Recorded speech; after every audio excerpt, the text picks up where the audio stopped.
Hey y'all. So again, I'm just gonna jump right in tonight because I'm so excited. If you did not know, this week is Black Maternal Health Week, and this is just gonna bring, this whole week is really centered around bringing about the realities of Black mamas and Black maternal health. And so I am excited because I'm going to just jump right in with two of my favorite people, and we're going to just have like a really authentic conversation about our birthing experiences and everything else. So I see some of them are here already. We're going to just like keep it real with y'all, and our birthing experiences are all different. Some of us have had multiple birth experiences, some of us have only had one. So I'm going to just like jump right in. Hi, lovely. Hi. How are you?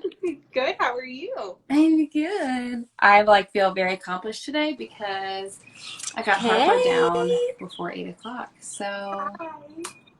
is Sopha on? Can you see her? I hope Yeah, my I can connection see her. isn't too bad. Can y'all hear me? This always happens where I can't see the other person who's on. Uh-oh. But Sopha, It took like a couple seconds when I came on. Oh, Uh-oh. okay. Okay. Well, hopefully it'll Can you hear me? make it a three-way. It's like, Uh-oh. you remember I think like I'm probably growing gonna have up, to it's like, restart you want it. to get on three-way? Hold I on. can hear her. I Wait, can't. can you hear us? I can hear you, Can but I Sopha hear can't me? hear Chanel at all. Because other people might be able to. Okay, hold on. Is she still on? No. Oh, okay. She This just. three-way thing is new, y'all. So. I know. Please bear with us. Okay, hold on. There she is. All right, let me see if this will work this time. Anyways, how are you? How was your day? Good. Good. Y'all were Okay. we're gonna I have a don't know lot. if we can If do you have 3, can questions we? while we're getting this thing figured out, if you have questions just about like Black maternal health in general, y'all can just drop them down in the comments so that we can address Let me them see something real during our conversation. It may come up, it may not. But at least we can. Are all three of us on the call now? I don't think it's working. I see all three of us. That's crazy. I Listening. can't see Chanel. It's okay. We can go ahead and start. Somebody says they can see all three of us, so it could just be. It says she declined. Okay, so Sopa, if you are in here, why don't you send me a request to join? Yeah. And then maybe it'll work. But I mean, obviously everybody can see all three of y'all. I cannot. But, you know, it's okay. As long as you guys can see everybody, then Jemila, you could just tell me like she's talking. Okay. Don't talk. Okay. Sopa, send me a request to join so that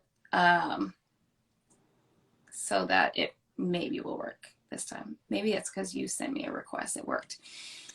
Oh yeah. It could be it. But you got your workout in today? Oh, she said she sent a request. Sopha sent a request. The heck? Okay. But it says that. Okay. Well, let's just pray. Let this work. I Okay. see all three of us. I see one. All right, we're just gonna go. I only see We're one, but it's okay. We can go ahead. Yes! Oh, perfect. We did it! I was like, you know what? It's fine if I can't. Your hair looks good, girl. Thank you. I just got it cut. I see. Listen, these curls right here are weighed all the way down. That's So why I was to like, go to whoever you're going to.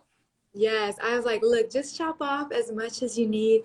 I'm like, I want the least amount of maintenance for myself as possible. Yep. Well, it looks beautiful. Thank you. Okay, y'all. So now that we're all here and it's working, and we all can see all three of us.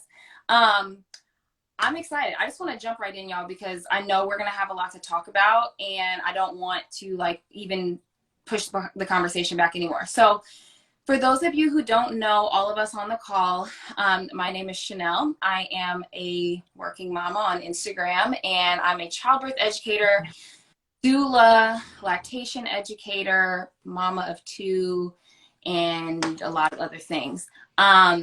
And I'm gonna let everybody else introduce themselves. But we're just gonna be talking like really about our authentic experiences with birth, because the reality is, even though this is Black Maternal Health Week, like this is something that is an everyday thing for all Black birthing mamas. And we have to be able to like have this conversation and keep things very true and real so that our narrative can change. And that's the only way that it's going to change is if we talk about the realities of it, and we talk about how we might have had positive birth experiences, maybe once, maybe not all the time, but like, how do we get to the place that we're at now, and how can we share some of the information that we know with you so that you can also have empowered births?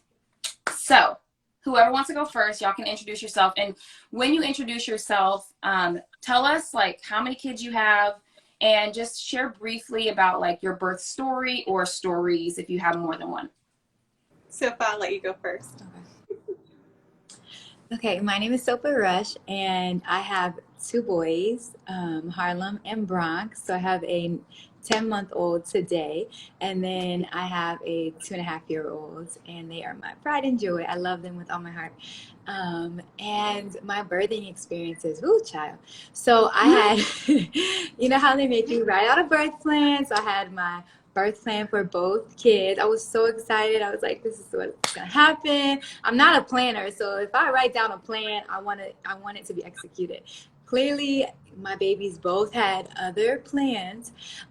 So with Harlem, I both wanted to have them both at a birthing center, but with Harlem, I ended up having a lot of back labor, and so I was like, look, I need to go to the hospital. And so I ended up at the hospital. I still had him naturally, but I just ended up there, which was perfectly fine. And then with Bronx, I wanted to have him at the birth center as well. And he just came so fast. He came fast. I was at home, and I labored, and I caught him in the bathtub. So that's how I had both of my boys. Yeah. Wow. It's crazy. That is so amazing. Isn't that crazy? Like so when I teach, people are like, when should I go to the birth center? When should I go to the hospital? And like, you know, usually you'll know like, okay, I need to make a transition now. But it's always good, and we can talk about that later, but like, it's always good to know, like, if I don't make it, I'm capable of like birthing my baby and catching my baby on my own and being confident to do that. You know what I mean? So kudos to you, girl. Look, I don't think I was really that confident. I was just trying to be considerate of my midwives, because I ended up having labor pains at like 3:00 in the morning.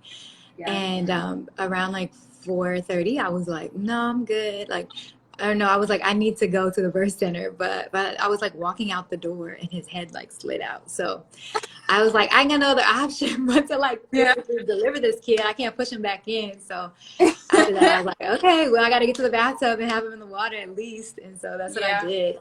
But it's just like your mother instincts kick in, and it's like I didn't have no fear, you know. It was just like, it just felt so peaceful. Like, okay, my baby's coming. Let me just push him out and go. So because we were born to do this. Yes, exactly. Amy said you were too considerate. That's our midwife, y'all. Yes. Okay, Jemila. Oh, go ahead. No, go ahead. You know, I could talk all day. Go ahead. Okay, Jemila, tell us about you. Yes, so I have one baby boy. He is 10 months old. We were planning to birth at the hospital with an OB originally. That was never what I desired. I grew up and I always knew I wanted a water birth, home birth, birthing experience. But I felt pressure.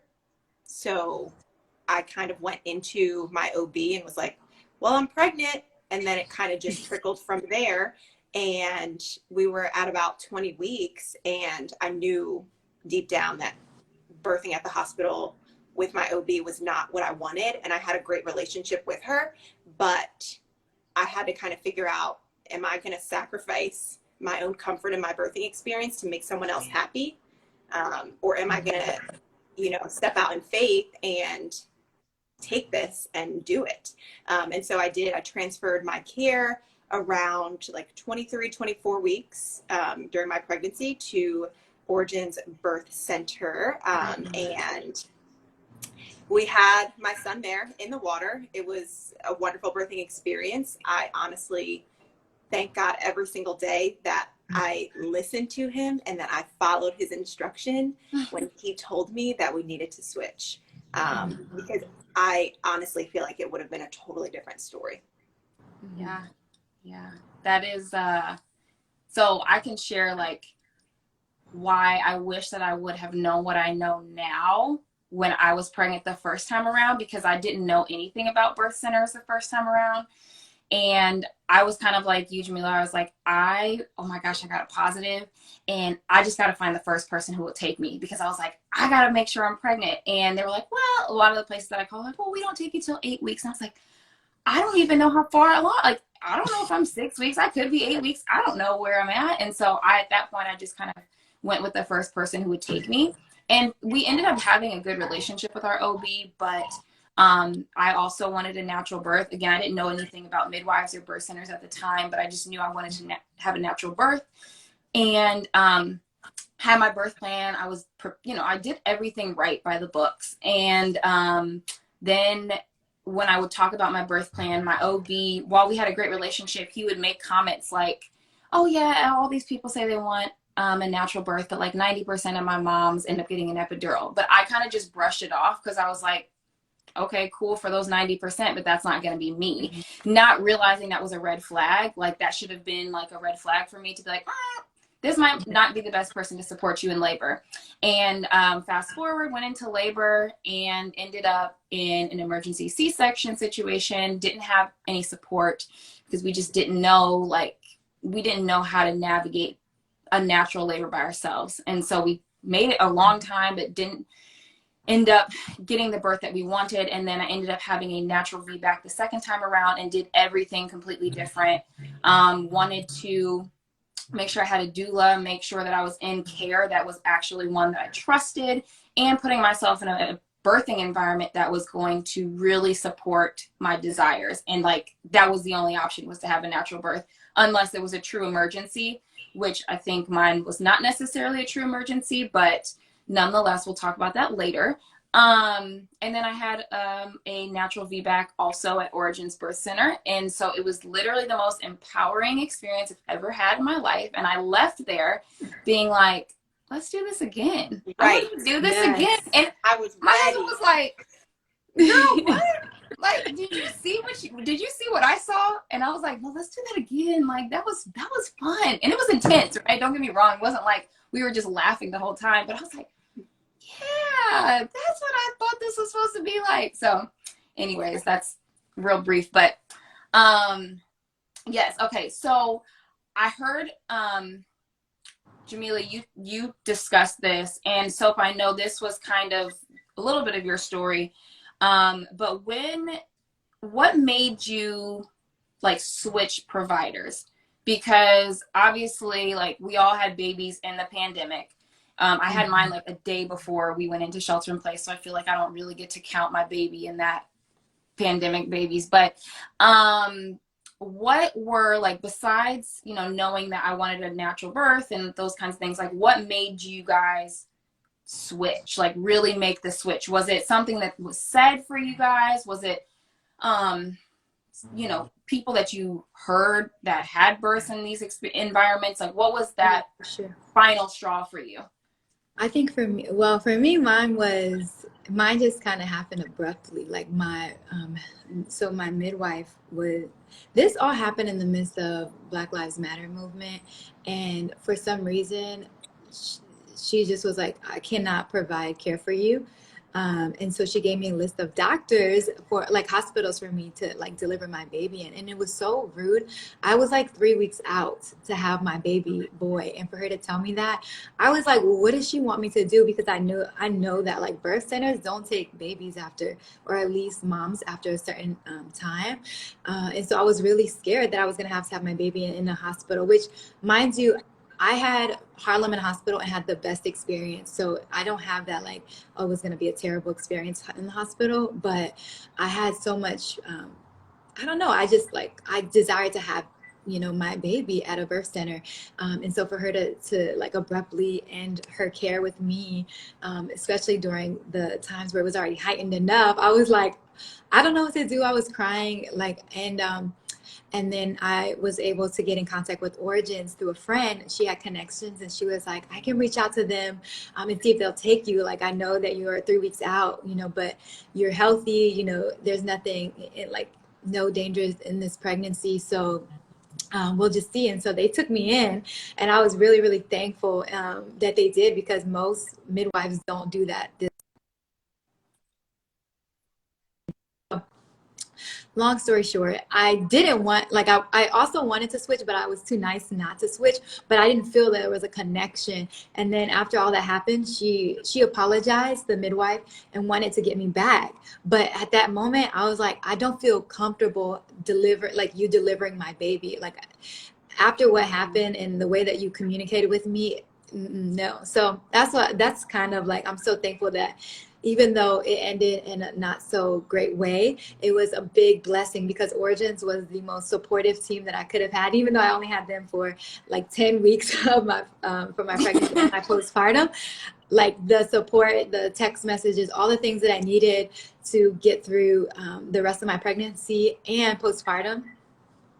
Oh, they make me want to cry, because they were just really phenomenal. So I didn't want to switch, but I knew I needed to in my heart. But God really actually just was like, no, we're gonna close that door. I'll open a new door for you. And it was amazing. Amen. Yeah. I love that. And what about you, Jemila?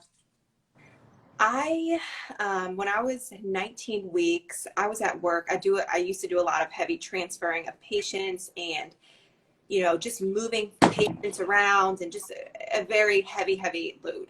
And I had some bleeding, and I was 19 weeks, and my OB right down the street from where I worked at the time, and my OB was not there. So they were like, well, you can see one of the other providers. And so I was like, sure, great. I love my OB. I'm sure, she works at this practice. Why wouldn't I love her? So, I get to telling her about how I'm feeling, and she's like, oh, it's fine. Like, it's not painful, or like, kind of dismissing some of the things that I was saying. And so that first made me feel uncomfortable. And, but I continued to, I'm like, okay, benefit of the doubt. I know my OB, she works here. She wouldn't work in a clinic with other providers that wouldn't be respectful.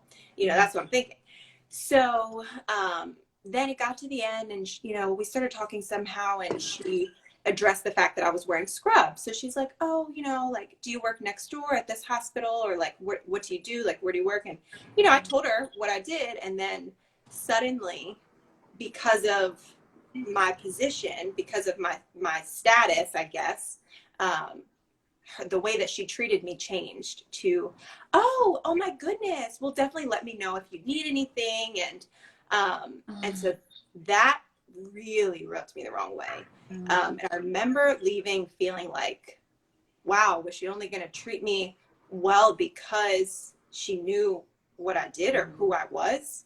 But just me being a Black pregnant woman in general wasn't enough to give me, that exceptional care. And so seeing that exceptional care after the fact, that really did something to me. And I remember I went home that night and I took a bath, and I just was praying about it. I didn't really talk about it. I just kind of like brushed it off, but I was praying about it. I was sitting in the bath, and God said to me, you're going to birth in the water. And I was like, what?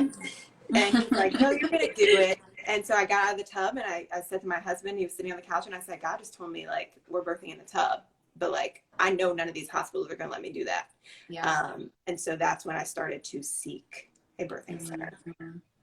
That makes me, I'm like listening to the story, and I don't know if I've ever heard like that detail of the story, because obviously like, we're all friends, and I know like parts of y'all's birth stories, but not those details. And obviously like doing what I do as a doula and an educator, it just like literally brings like so many different emotions up for me. It's like, I want to cry, and I want to like scream, and I want to be angry, because like, this is like too many of us. This is like our too many narratives. Like, too many of us have these same stories. And it's like, like, if you know anything about statistics, it does not matter. And this is the unfortunate truth, right? Like, we can be Black women. There can be a Black woman with a PhD, and we will still be at a higher risk than a white woman who didn't graduate high school when it comes to childbirth. And it's like, just to your point, right? You're like, oh, so because I have on scrubs now, like I'm credible, or like I'm worthy of being treated in a certain way. And I mean, again, this is half of the reason why I do what I do, because it's like, this is unacceptable. Like, and it's not our fault. Like, it's not, like, you didn't do anything to deserve that. Like, you were the same person in jeans that you were in scrubs. And like, for you, Sopa, it's like, but last week you could care for me, but like this week you can't. And I just, it literally just makes my blood boil. But I'm grateful. Again, I feel like we're gonna just like say this a billion times. I'm so grateful for our midwives and our birth center, because the one thing that was like, because I did a lot of like researching and interviewing and like figuring out, because there are not a ton of midwives like in this area. And when I was doing my interviewing, I was trying to figure out like, who do I feel like I click with? Like, who do I feel like I can really trust and support with my life? Because really, truly, and honestly, like, that's what we have to do as Black women. Like, who do you trust with your life? Because there's a lot of us that aren't making it through this situation. And it's not necessarily because we've done anything wrong. It's just that like the care that we receive doesn't value us in the same way that they value other people. And so I just remember when I was calling Origins, when I first found out I was pregnant, I was supposed to be traveling. And I was like, hey, is it safe for me to travel here? Mind you, I was not even like their patient yet. I was a VBAC, so they still had to go through all my medical records to make sure that they could take me. And they were like, okay, well, we usually don't bring people in this early, but like you can come in, we can talk to you, or like we'll send you to this person, we'll refer you to this place to make sure, and like jump through all these hoops for me. And I was like, I haven't even like signed on with y'all yet, but like you're going out of your way. That makes me feel cared for and safe in this place. So, you know, I think like that these stories, like, and these red flags and like just the way that you're treated, I feel like you have to listen to that. Like you have to take that very seriously, because that does, in my opinion, that really sets the tone for like how they're going to be when things get going and when it might be inconvenient for them. You know what I mean? Yeah. So, so with that being said, Sophie, you kind of like referred to just like your care and like switching, and like her saying,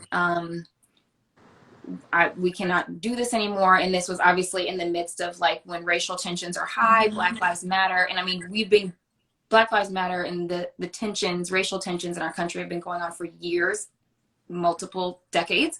But right now we have obviously a platform that was different than some of the people before us. And so like, do you feel like your birthing experience this second time around, like, or maybe not birthing experience, but like the care that you received and that whole experience, like, do you think that had something to do with like being Black, or like, was that experience within the whole like prenatal care, do you feel like your race had something to do with that and how you were treated? And then Jemila, like the same question with you. Obviously we talked about, you know, your role, but do you feel like race had something to do with that too?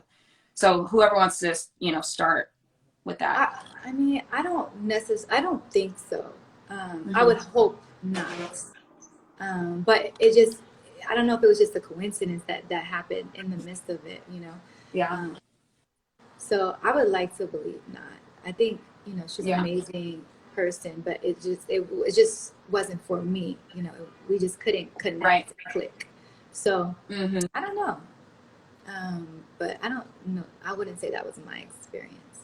Yeah, that's good.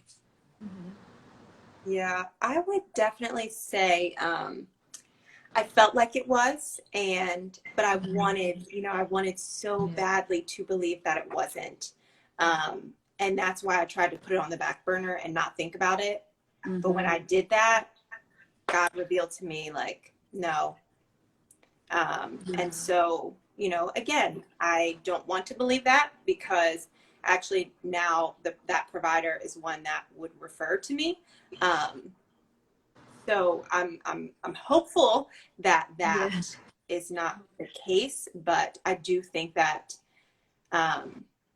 unfortunately, I think that it was a bias and an assumption as I came in, and was very concerned. And, you know, maybe to her, it seemed like, oh, I see this every day, it's totally fine.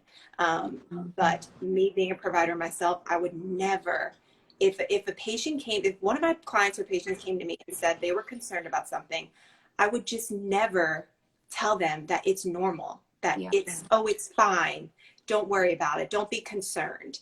Rather, I would make sure that they felt comfortable and educated and say, hey, this is probably some of the reason why you're feeling this way. Let me print out some resources for you.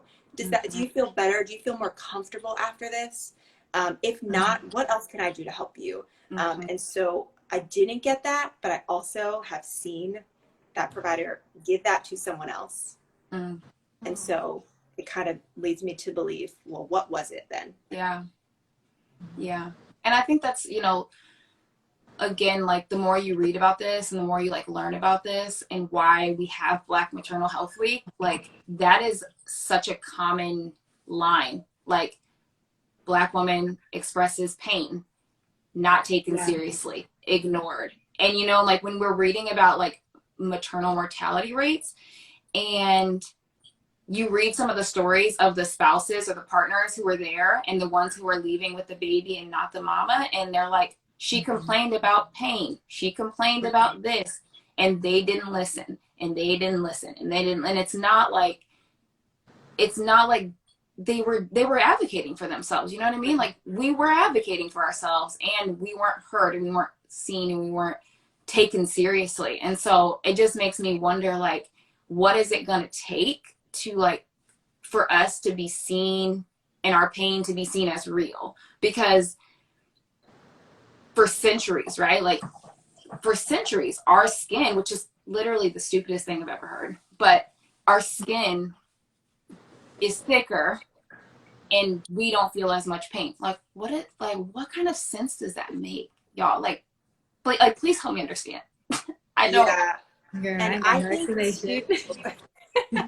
I think too, one of the things I was fearful of as I started thinking about the hospital was, number one, I knew that I got overwhelmed very easily. That's just, I know that about myself. And I knew that if I felt pressure, then I was going to give into it. And one of the things I remember thinking after I saw that provider instead of my own was that, what if my provider was not on call that day?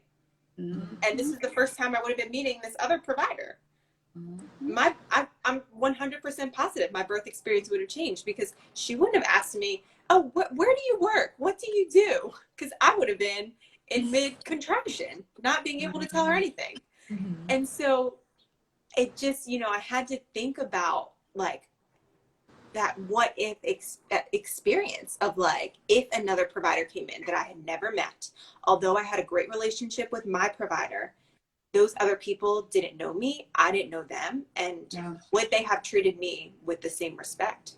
And I mean, you have to also wonder too, like celebrities, right? Like some of these professional athletes, so like elite athletes and like top tier A-list celebrities are like having poor birth experiences. And you're like, wait a second, like they got all the care in the world. Like they paid for the best doctor, they paid for the best doula or whatever. And like, this is still the situation, right? Like it just doesn't make any sense. And it's just sad. I mean, it makes complete sense. Let me rephrase that. It makes complete sense if you understand like inequity and you understand injustice in the healthcare system. But, you know, our midwife just said like she sees bias play into the decisions with transfer charts and how the charts of Black women receive less care than the charts of white women. And it's like healthcare provider to healthcare provider, like we really are differing that much. Like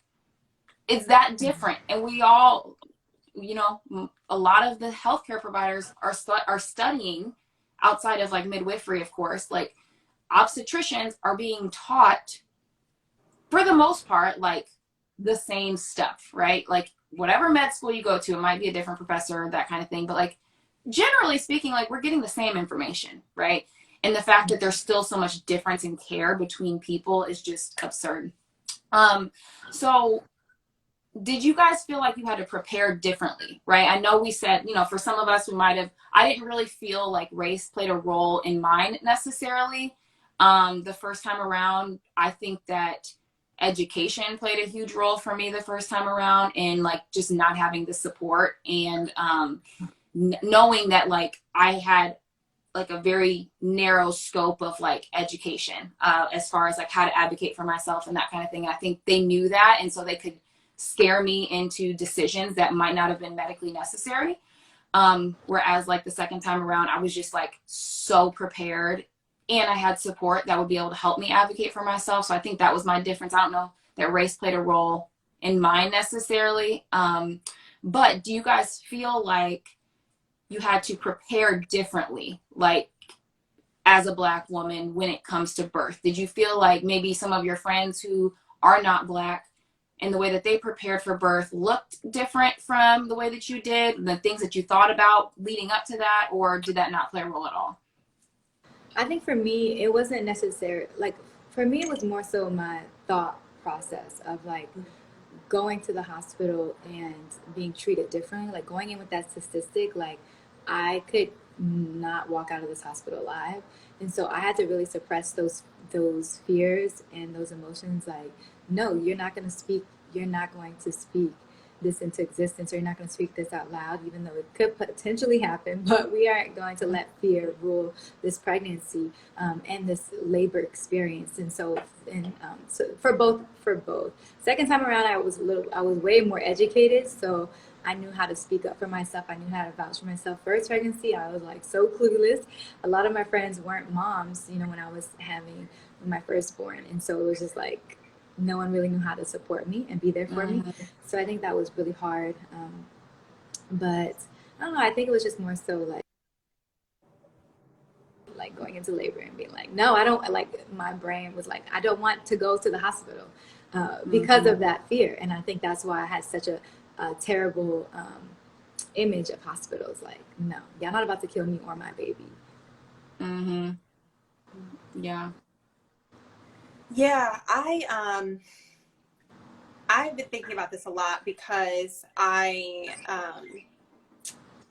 have friends of I have so many different multicultural friends, and I would definitely say that, you know, a lot of my white friends would, you know, talk about birth, and it would be like, yeah, like, I just gave birth, and then, you know, on to the next thing. It wasn't a very talked about thing. And so my questions were always like, okay, so what was the experience like? How was your provider? How was this? How was that? How did they treat you? How did they, you know, and it was always just like, you know, it's just so like such a calm discussion. And I don't think that we will ever be able to just sit in front of each other and be like, oh yeah, it was just, you know, like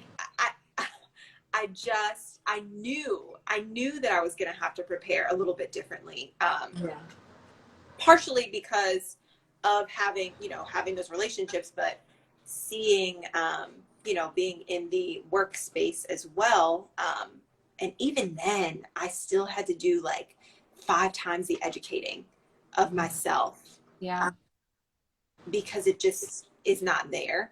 And, you know, I think about some of the mamas that I see in pelvic floor therapy and with pre and postnatal care. And, you know, I had a mom I spoke to last week, and she was telling me about her birth experience the first time. And she said, yeah, you know, I'd never heard of that there was anything that I could do to kind of help myself or prepare myself. You know, basically her organs are falling out of her since, you know, having a child over a year ago. And, you know, she said, yeah, I've just been back to my provider over and over. And, you know, I brought it up to them. You know, I saw you talking about pelvic floor therapy, X, Y, and Z. And, you know, I showed her some of your stuff.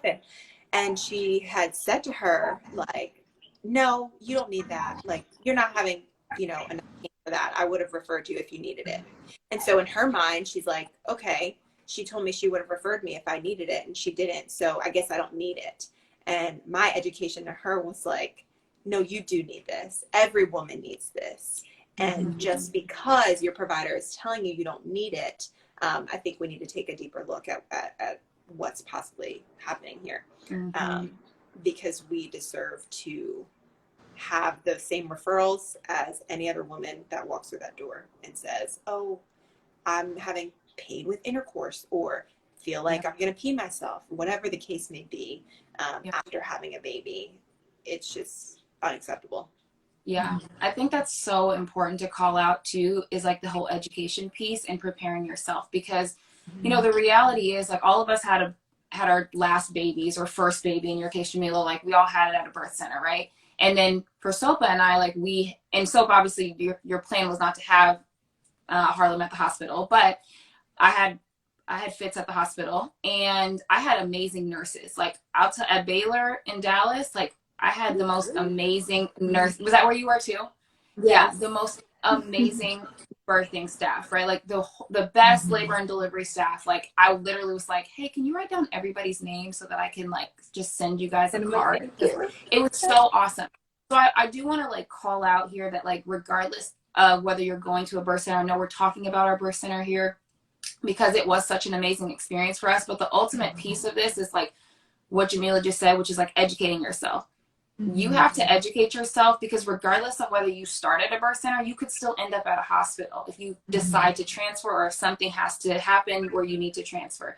Or there just may not be birth centers around you, or they just may not be taking any more patients. So like I also want to be clear that while we all had really positive birth experiences with midwives, if that's not an option for you, what you have to do is make sure that you can advocate for yourself and get the best OB that you can find.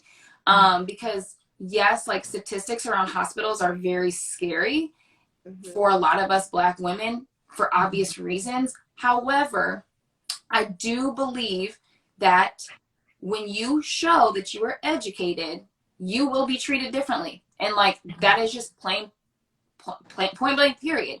And I can share like a mama who I was supporting. She just had her baby like 2 days ago, and she took my class, and we've just been in contact for like the majority of her pregnancy. And she was with an OB at first, and she was one that's like an avid researcher, and she's like looking at research articles. And she took my class, and we talked about like questions that she needed to go over and things like how to advocate for herself, all that kind of stuff. And so she starts like asking questions in her appointment, and they're like, how do you know all this stuff? Like, why are you asking us this? And they started kind of like get defensive and have an attitude. And she was like, what you mad for? I'm just asking you a question. Like, what is happening here? And so they started like, there just was tension at that point.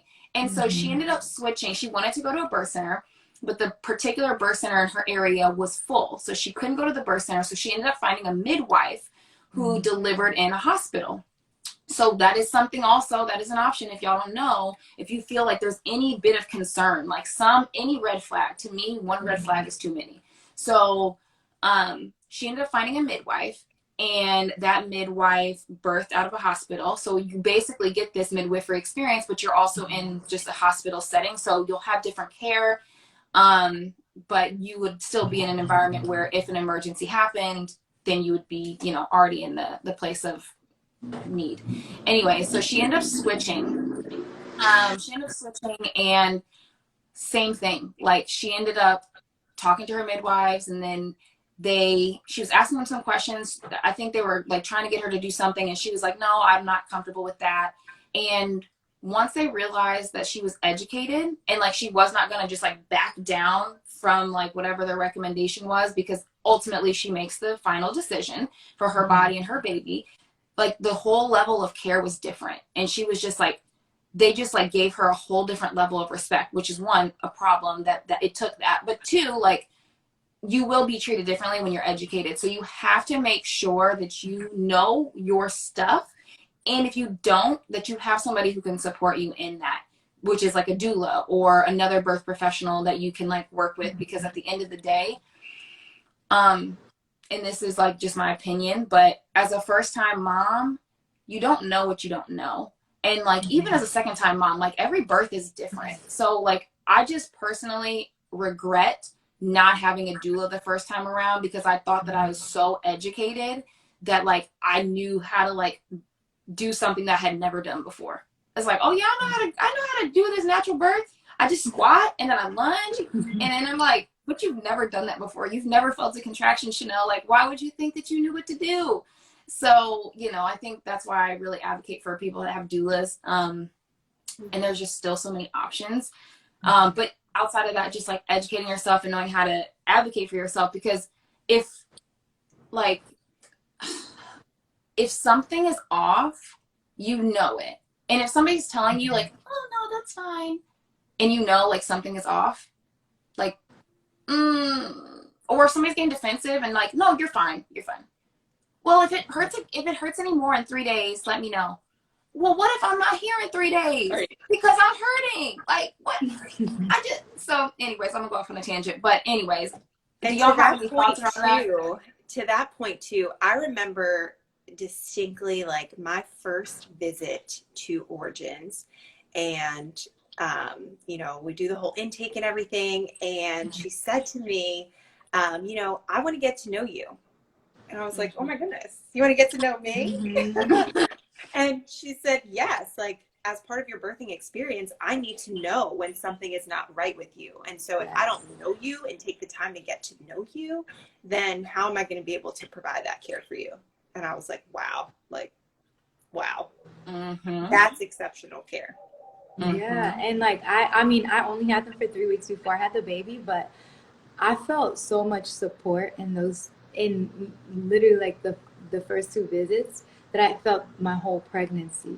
So that's why it's, you know, we're vouching and letting you guys know it's so important to have a community, whether it's, you know, a midwife or a doula, or just people who are educated and understand the importance of like having a voice and speaking up for yourself and speaking, or even if you can't speak up for yourself, having those who can speak up for you and let them know, like, no, if she's in pain, she says she's in pain, then listen to her. Or, you know, whatever the case may be, whatever you are going through or working through. So I say that to say, just have people that, you know, allow you to be yourself and allow you to just advocate for yourself. Like Origins let me do that, and they made me feel like family, like from the jump. I was like, oh my gosh, I walked out of there feeling so so important to them. And I didn't feel that the whole pregnancy, but it literally shifted my whole, like, I was very fearful, you know, really scared that whole month. Well, for one, it was the pandemic. I was pregnant. It started in March and I was due in June. So I had March, May, you know, April, May, and June. And I was going into my pregnancy with a lot of fear until I went to Origins. I had so much peace. And I was like, oh my gosh, like I have people who are going to walk me through this birth with so much confidence. And I like the rest of the pregnancy, I was ready. I felt so ready and so excited to deliver because I had those people to really, you know, support me. So yeah, and I think it's important too, like to ask those hard questions, you know, like ask those questions. I remember asking our midwives, like, what do you know about Black maternal health?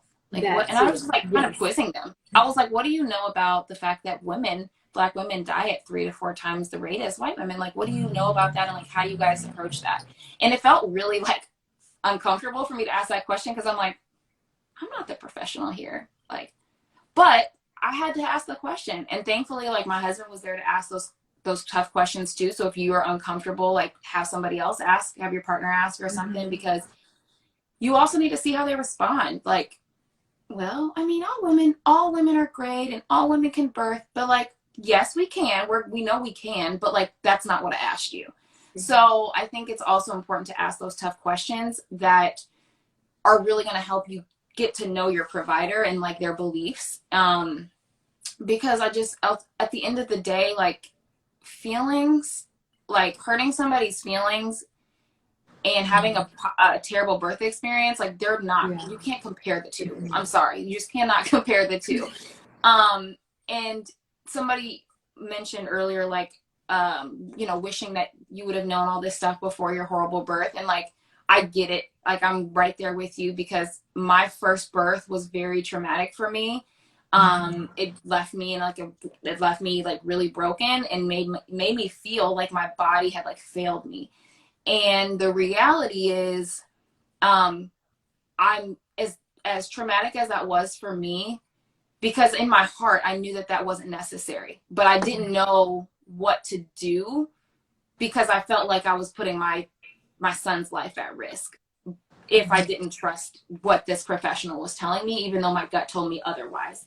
Um, and so I think truly and honestly, like I'm able to do what I do now because of that birth. And I know what not to do. And I know like, you know, like what things are emergencies and what aren't emergencies. And so I would just say for you, if you've had a horrible birth, you've had a traumatic birth experience, like the best thing you can do is try to heal from that and realize and be thankful that like we're still here, one, and our babies are here, and that we have the opportunity to do it again. But now we know like we may not be working with that provider again. And once you get to see and experience like a wonderful provider and a wonderful support system and build your birth team, like it just will allow you to like appreciate your body. At least it did for me. Appreciate my body so much more, because I'm like, I just had this major surgery. I had a, you know, my baby through my belly, and now I was able to have my baby vaginally. And like as traumatic and as much as I wish I could have had two of those experiences, like I get to talk about and you know, I get to have a community of both, where like I can understand where a C-section mom is, you know, in pain, and I know how to support, and then, you know, whatever. But I want to encourage anybody who's listening who's had like a negative birth experience that it's important to heal from that before you try to jump into the next thing, because those things will come up and those fears will come up again if you don't truly heal from them. And you want to give your body and your baby the opportunity it deserves to have that beautiful birth experience, because if you don't heal from that, then it's just gonna be there, and it's gonna come up when you least expect it. And so the best thing you can do is just keep educating yourself like you are now, and listening to this, and, you know, talking with each of us more closely and learning from each of us more closely about our own experiences, because we all do this from our hearts for different reasons. And we want to be able to empower each of y'all to have a similar story and to help change this narrative of what Black maternal health and what Black maternal mortality looks like. But we have to educate ourselves and make sure that we're doing that for our community. Because there's honestly not a lot of healthcare provider, let me say midwives, at least where we are, there's not a ton of midwives probably in the country who look like us. And so it's even more important that you know what you know, and you know what you need to know, if that makes any sense. But I don't know if you guys have anything to add to that. But to that point, I was just going to bring up, I had interviewed 7 midwives before we decided to go with Origins. I knew that we wanted Origins, but I was like, okay, let's just look at all the options. And interviewing all 7, I remember just feeling like the advocacy aspect was not necessarily there.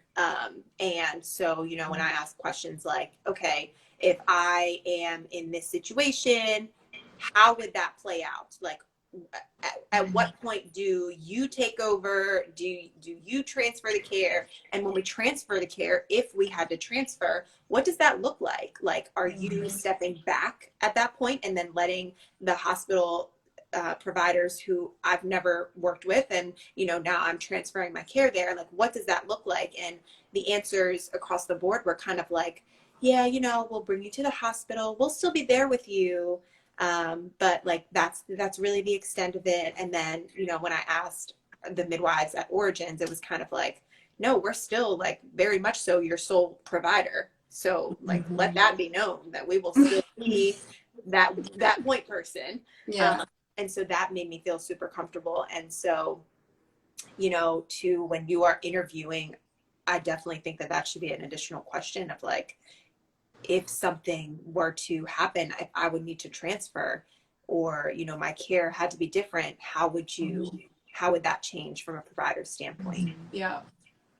So what do y'all think? And we can kind of end, and if y'all have questions, like drop them in there now so we can get to them. But what do you guys think is the next step for Black women to reclaim their birth story, or reclaim or change this narrative of what Black maternal health looks like right now? I mean, I think for all of us, I mean, it's the importance of sharing our stories and letting other moms that look like us know that they're capable of doing whatever birth that they want to do, whether they want to have it in a hospital, whether they want to have it at home, whether they want to have it at a birth center. Like their bodies are capable of doing that.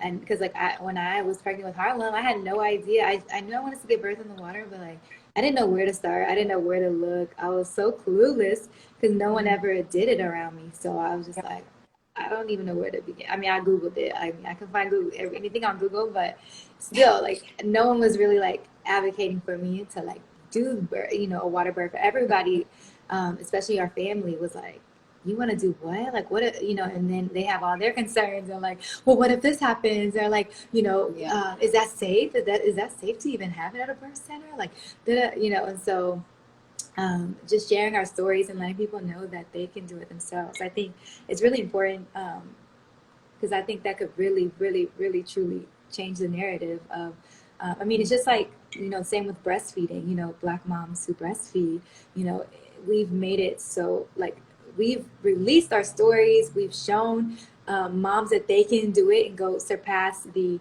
2-week mark, that our bodies are capable of doing it.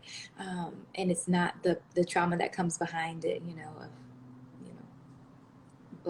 black moms breastfeeding, slave owners' kids. But I say all to say is just keep sharing our stories and just allowing moms to see that they're capable of it. Mm-hmm. It's good. Yeah, I mean, Black moms need to know that there are positive birthing experiences, there are positive birth stories, and continue to educate yourself. Education is so much power. I mean, you have all the power when you know what your rights are, when you know what your options are. You have all that power, and don't underestimate your power, because a lot of times as Black women, we think, okay, we know this, but my mom or my grandmom, they all did this, and so it must have been fine that way. But the truth is, they weren't educated as we are now as far as birth and pregnancy and postpartum. Our parents and our parents' parents, they just went and did whatever the physicians told them to do. And that's not their fault. It's just because the education was not available. And here we are in 2021, and there is so much education. We have to be willing to dive into it and to continue to share that education with other Black moms. Yeah, that's so good. I mean, I'm just going to echo what y'all said, like educating yourself and creating your village. I would say like those are the two things for me. Is like I created this childbirth education course because of all the things that we're talking about, because I didn't know some of these things. And like it should be common knowledge, but it's almost like you only get that information if you are in this sort of like community of moms who are like birthing natural or birthing in like a birth center, or like or you get the right providers who talk and educate you on those things. So, a big part of like my course is providing that information and that education so that we can continue to share that with other people who may not be able to take the course or whatever. So education, like you said, is also really important. And then the village, right? I think one of the biggest things, and you alluded to this too, Sopha, is like, who are you surrounding yourself with while you're pregnant? Like, if we're being honest, like that has a lot to do with like your experience in pregnancy and then your fear of birth.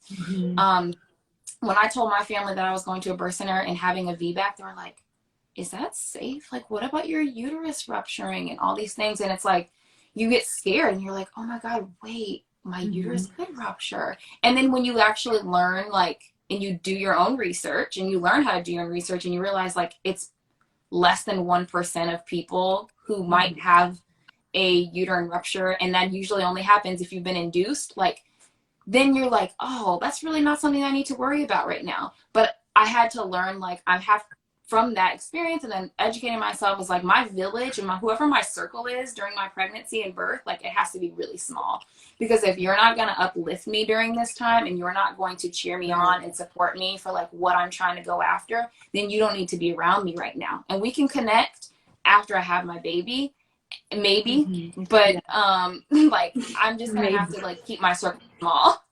Right? Like I may not talk to you about my pregnancy, and that's fine. I don't have anything against you. It's just I need things that are going to fill me up. Yeah, I need to protect my peace. So I think, making sure that village is surrounded with like your doula, a positive healthcare provider, other moms who like have done what you want to do. Like, stop listening to negative birth stories and all these scary birth stories, because then you think that that's going to become yours, and like you will manifest what you put into your mind. So and then prayer, of course. So those would be my recommendations as far as like changing the narrative, and then also like sharing that and like allowing us to refer, like who did you like, who supported you, like I need you to go there.